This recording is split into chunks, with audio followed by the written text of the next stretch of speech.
So you have big financial plans in your life. You want to give back 10 times to your parents. You want to spend the rest of your life on vacation with your loved one. You want to leave your children with a generational wealth. But for some reason, so far, you can't bring your vision to life. So what's the secret? How to externalize in the real world your ambition, your plans, and how to become the multimillionaire that you want to be. I have personally designed a specific process, like a mental pathway, so my whole potential became a reality. Why should you listen to me? I've been a business owner since 1996, and after dozens of collapsed businesses and failures, I have finally discovered a way to succeed in almost all my ventures. I have grown 5 7-figure businesses and 1 8-figure company these last 15 years. So if you aim for $1 million business, I can definitely help. How come that in movies the hero always succeeds in his projects? As soon as he has an idea, he makes it a reality. He just makes things happen, and the whole situation changes. In addition, his character also evolves ultra fast. His potential always ends up glowing from within.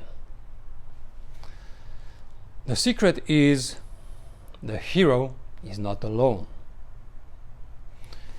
In Hollywood, you have the writer, you have the director, and they work alongside the protagonist, the hero, to make sure that the movie is great.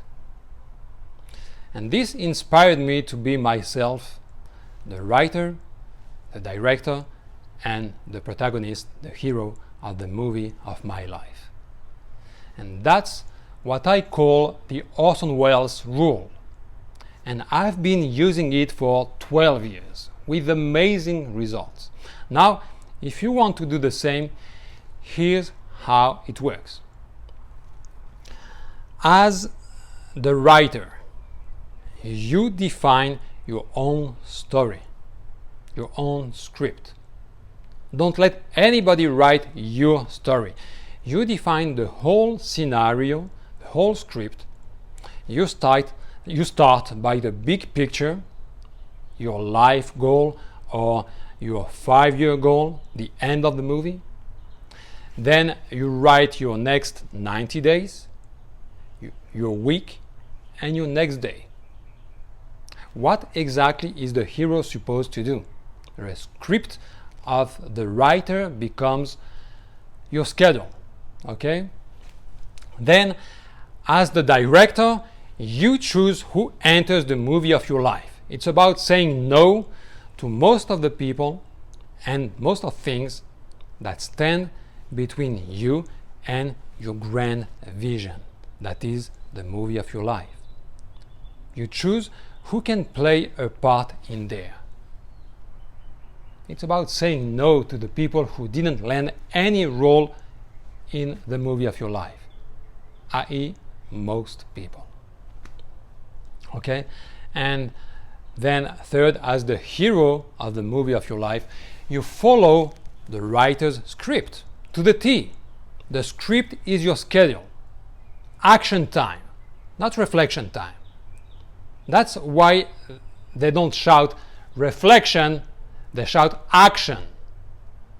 Execution time. Just follow your script, the one that you define with your big goal in mind, the one that you define for today as the writer, okay? What are you supposed to do? Follow your writer's script and do it. That's how you reach your goals. That's how I have created my own world. This is a critical concept, at least for me in my life. And I recommend to not skip any of these steps. It's easy. There are only 3 steps. And the analogy with movies helps you to remember them very easily. Your role as the writer of the movie of your life is crucial. Same for your role as the director. If you leave the main character with no script, nothing to tell him exactly what to do, and no direction to understand the day-to-day tasks, and to cut out all the things and people who want to interfere with the movie of your life, your hero is lost. There's nothing he can do. So if you find yourself wandering around, you must find out the problem. Who let you down? Do you have the script?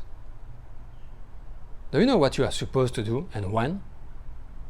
If not, take your writer's hat and identify all the activities that you as the hero must do, must tackle. Okay? If you do have the script and you agree to follow it, but there are some people or some things that prevent you from playing your part, such as bad habits, consuming social media, staring at your screen, people interrupting you, get rid of them right now.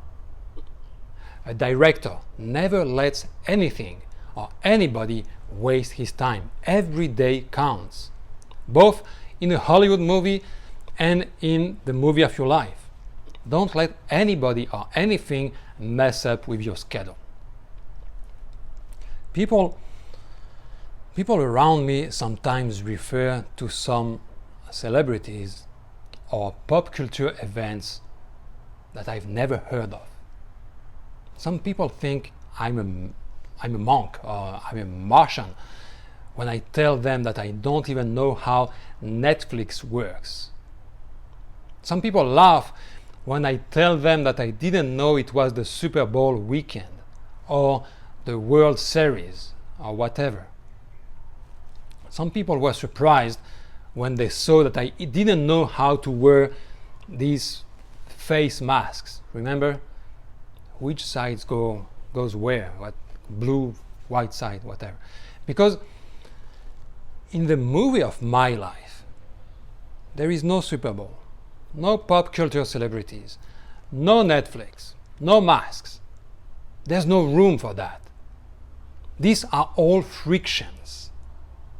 As a director, I kick them out of my movie set. There's not a single word about that in my script that I defined as a writer. So as the hero of the movie of my life, I don't give a second to any of that. In the movie of my life, there's my wife, my children, my family at large, my father, my sisters. Then there's my business, my employees, my clients, my partners, my suppliers. In the movie of my life, I play sport, I play piano, I read books, I cook, I travel. This is my world, the world I have created, and the world that I enjoy every day from the second I open my eyes to bedtime. I let some people enter my world to discover it, if they wish, but I'm not in any rush to go into theirs, especially when I see that very few people actually live their own lives. Most people live other people's lives. I know somebody who lives for Real Madrid, the soccer team. In his house, it's all about Real Madrid.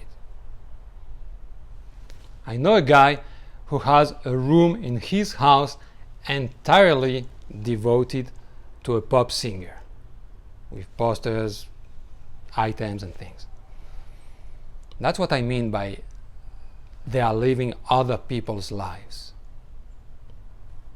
When Real Madrid wins a Champions League, they don't give a damn about you. They don't know who you are. This pop singer doesn't even know that you exist, doesn't care. And I'm talking about grown-ups.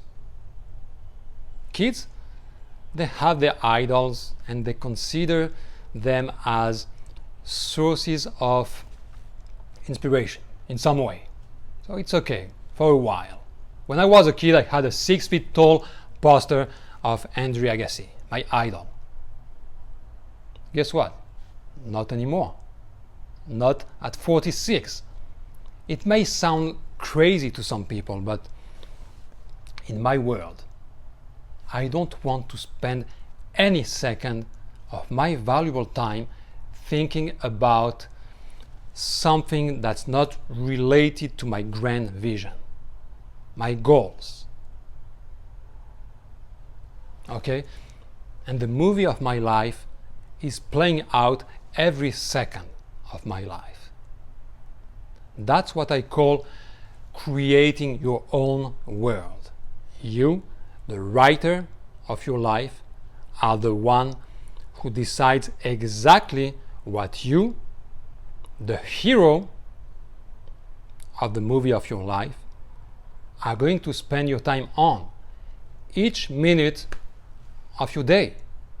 And you, as the director of the movie of your life, with your particular style, your sensitivity, and your personal approach, you are in charge of the set. And you can put you can put a stop to anyone or anything likely to compromise the execution of the script. Okay? Very successful people, 8-figure business owners, whether they are aware of it or not, and most of them are not, they have become masters in writing, directing, and acting their lives. They define their characters and their goals. They don't let anything or anybody interfere with what needs to be done, and then they just execute the plan, the script. Okay? There's a time for reflection and there's a time for action. With a supervision from above, as if you were watching yourself at work to make sure that everything goes as planned.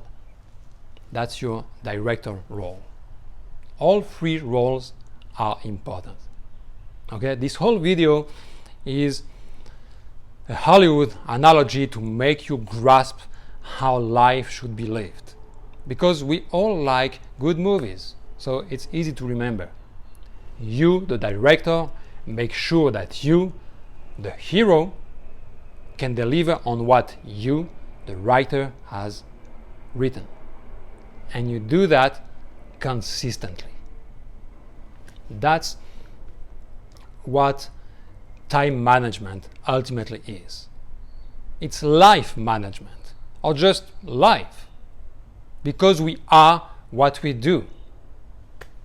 Don't let anybody make you think otherwise.